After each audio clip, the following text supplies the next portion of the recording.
কেন নামাজ পড়ো না ভাইয়া? এই বাপ, মুসলমানের বাচ্চা, কেন নামাজ পড়ো না? ছেলেরা আমার, কেন নামাজ পড়ো না? কেন নামাজ পড়ো না?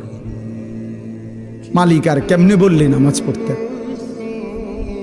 রাসূলুল্লাহ সাল্লাল্লাহু আলাইহি ওয়াসাল্লাম হাসরের ময়দানে জিজ্ঞাসা করবে, উম্মত, পিঠটা তায়েফের পাথরের আঘাতে চালনির মতো ছিদ্র বানায় ফেলছিলাম, ক্ষুধার কষ্টে পেটে পাথর বাঁধছিলাম, 3 মাস আমার ঘরের চুলায় আগুন জ্বলে নাই, আমি উম্মত দান দান শহীদ করে রক্তে ভাসে গেছি, 23টা বছর আমি কোনোদিন ঠিক মতো ঘুমাই নাই, এত কাঁদলাম, এত রক্ত ঝরাইলাম, বিনিময়ে তোর কলজাটা নরম করতে পারলাম না, তোর দিলটা নরম করতে পারলাম না উম্মত।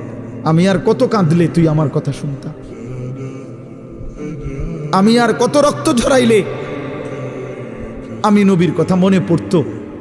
বলেন, কি বলবেন ভাই? বলেন, কি জবাব হতে পারে তখন?